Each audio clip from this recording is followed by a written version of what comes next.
Hello दोस्तों, कैसे हो आप सब। मैं सुनील स्वागत करता हूं आपका अपने YouTube channel mission government job में। हम पढ़ रहे हैं सुभाष चंद्र बोस जी के व्यक्तित्व के बारे में और बाद में हम साथ में बाकी उन सभी व्यक्तित्व के बारे में पढ़ेंगे जिन्होंने देश की आज़ादी में या देश को अखंड बनाए रखने में अपना महत्वपूर्ण योगदान दिया। तो सुभाष चंद्र बोस के बारे में हम पढ़ चुके हैं 2 क्लास के अंदर। आज हमारी तीसरी क्लास है और इसके अंदर हम पढ़ेंगे कि कैसे सुभाष चंद्र बोस स्वतंत्रता संग्राम में शामिल हुए। तो चलिए शुरू करते हैं। कोलकाता के स्वतंत्रता सेनानी देशबंधु चित्तरंजन दास के कार्य से प्रेरित होकर, अब ये चित्तरंजन दास वही हैं जिनका साहित्य इन्होंने 15 साल की उम्र में पढ़ा था और साथ में पढ़ा था स्वामी विवेकानंद का साहित्य। तो इनके विचारों से तो ये पहले ही प्रभावित थे, तो अब इनके साथ ही काम करेंगे। तो आगे देखिए, सुभाष दास बाबू के साथ काम करना चाहते थे। इंग्लैंड से इन्होंने दास बाबू को खत लिखकर उनके साथ काम करने की इच्छा प्रकट की थी। रविंद्रनाथ की सलाह के अनुसार भारत वापस आने पर सर्वप्रथम मुंबई गए सुभाष चंद्र बोस और महात्मा गांधी से मिले। मुंबई में गांधी जी मणि भवन में निवास करते थे और वहाँ 20 जुलाई 1921 को गांधी जी और सुभाष जी के बीच में पहली मुलाकात हुई। गांधी ने उन्हें कोलकाता जाकर दास बाबू के साथ काम करने की सलाह दी और इसके बाद सुभाष चंद्र बोस कोलकाता आकर दास बाबू से मिले। नेक्स्ट देखो, उन दिनों गांधी जी ने अंग्रेज सरकार के खिलाफ असहयोग आंदोलन चला रखा था। दास बाबू ने इस आंदोलन का नेतृत्व बंगाल से किया। उनके साथ सुभाष इस आंदोलन में सहभागी हो गए। 1922 में दास बाबू ने कांग्रेस के अंतर्गत स्वराज पार्टी की स्थापना की। कौन सी पार्टी? स्वराज पार्टी। विधानसभा के अंदर से अंग्रेज सरकार का विरोध करने के लिए कोलकाता महापालिका का चुनाव स्वराज पार्टी ने लड़कर जीता और उसके बाद उन्होंने सुभाष को महापालिका का प्रमुख कार्यकारी अधिकारी बना दिया। सुभाष ने अपने कार्यकाल में कोलकाता महापालिका का पूरा ढांचा और काम करने का तरीका बदल डाला।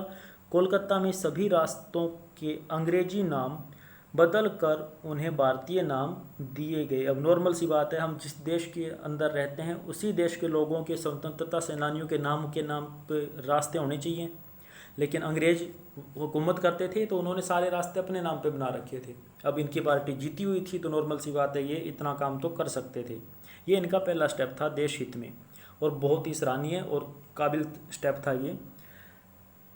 स्वतंत्रता संग्राम में प्राण न्यौछावर करने वाले परिजनों को महापालिका में नौकरियां मिलने लगी और ये दूसरा बेस्ट स्टेप था सुभाष जी का अपने स्टार्टिंग के कार्यकाल में। बाकी इनके जितने भी स्टेप थे सारे दी बेस्ट थे।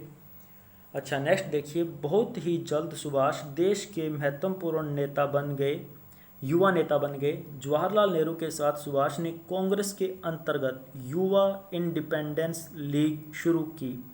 1927 में जब साइमन कमीशन भारत आया तब कांग्रेस ने उसे काले झंडे दिखाए। कोलकाता में सुभाष ने इस आंदोलन का नेतृत्व किया। साइमन कमीशन को जवाब देने के लिए कांग्रेस ने भारत का भावी संविधान बनाने का 8 सदस्यीय आयोग बनाया और उसको ये काम सौंप दिया। मोतीलाल नेहरू इस आयोग के अध्यक्ष और सुभाष चंद्र उसके एक सदस्य बने। इस आयोग ने नेहरू को ये रिपोर्ट पेश कर दी। जब तैयार होगी तो रिपोर्ट तो देनी थी, तो नेहरू को इन्होंने ये रिपोर्ट दे दी। 1928 में कांग्रेस का वार्षिक अधिवेशन मोतीलाल नेहरू की अध्यक्षता में कोलकाता में हुआ। इस अधिवेशन में सुभाष ने खाकी गणवेश धारण करके मोतीलाल नेहरू को सैन्य तरीके से सलामी दी। एक जोरदार स्वागत किया गया उनका। ठीक है। गांधी जी उन दिनों पूर्ण स्वराज्य की मांग से सहमत नहीं थे। तो ये पूर्ण स्वराज्य की मांग उन दिनों कर कौन रहा था भाई? नॉर्मल सी बात है, ये मांग कर रहे थे सुभाष चंद्र बोस। ठीक है। तो यहाँ पे क्या है, गांधी जी सहमत नहीं थे। इस अधिवेशन में उन्होंने अंग्रेज सरकार से डोमिनियन स्टेट्स मांगने की ठान ली थी। ठीक है। लेकिन सुभाष बाबू और जवाहरलाल नेहरू पूर्ण स्वराज्य की मांग से पीछे हटना मंजूर नहीं था। अंत में यह तय किया गया कि अंग्रेज सरकार को डोमिनियन स्टेट्स देने के लिए 1 साल का वक्त दिया जाएगा। अगर उन्होंने दे दिए तो ठीक, अदरवाइज क्या होगा, अंग्रेज सरकार ने यह मांग पूरी नहीं की तो कांग्रेस पूर्ण स्वराज्य की मांग करेगी। परंतु अंग्रेज सरकार ने यह मांग पूरी नहीं की। इसलिए 1930 में जब कांग्रेस का वार्षिक अधिवेशन जवाहरलाल नेहरू की अध्यक्षता में लाहौर में हुआ, तब ऐसा तय किया गया कि 26 जनवरी का दिन स्वतंत्रता दिवस के रूप में मनाया जाएगा। 26 जनवरी 1931, ये नीचे देखिए, 26 जनवरी 1931 को कोलकाता में राष्ट्रीय ध्वज फहराकर एक विशाल मोर्चे का नेतृत्व कर रहे थे कौन? सुभाष चंद्र बोस। अब देखो भाई, इनको बोल दिया कि हाँ 26 जनवरी को हम स्वतंत्रता दिवस के रूप में बनाएंगे। कोलकाता में ध्वजा, जो हमारा राष्ट्रीय ध्वज है, वो भी फहराया गया। अब अगर ये षड्यंत्र नहीं होता तो वहाँ पे जवाहरलाल नेहरू भी होते और महात्मा गांधी भी, लेकिन सुभाष चंद्र बोस को तो रास्ते से हटाना था, सबका लोकप्रिय नेता तो वही था। अब उसको अगर नहीं हटाएंगे तो जवाहरलाल नेहरू को गद्दी कहाँ से मिलेगी? ठीक है, समझ रहे हो कहाँ पे कौन सी पॉलिटिक्स खेली जा रही है। आज तक ऐसा हुआ है कि कोई बड़ा नेता और जब देश के लिए कोई बड़ा काम हो रहा है वहाँ पे मौजूद ना हो? हमेशा ही होता है, सबको अपना अच्छा लगता है बताना, इतिहास के अंदर दर्ज होना कि सबसे पहले राष्ट्रीय ध्वज किसने फहराया? महात्मा गांधी ने फहराया। लेकिन यहाँ ध्वज कौन फहरा था? किसने फहराया? सुभाष चंद्र बोस ने। क्यों? आगे देखिए। अब वो तो फहरा दिया ध्वज तो यहाँ पे क्या हो गया, तभी पुलिस ने उन पर लाठी चलाई।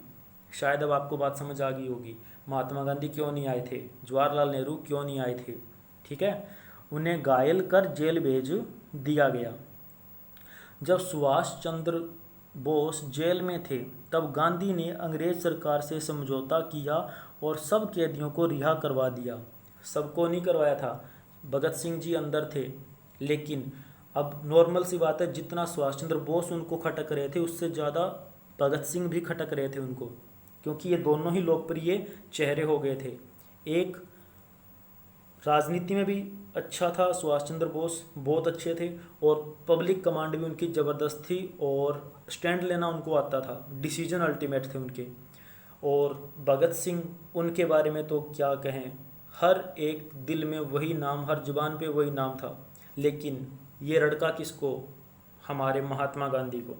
हमारे राष्ट्रपिता महात्मा गांधी नहीं चाहते थे कि भगत सिंह जेल से बाहर आए, सुभाष चंद्र बोस देश का प्रधानमंत्री बने।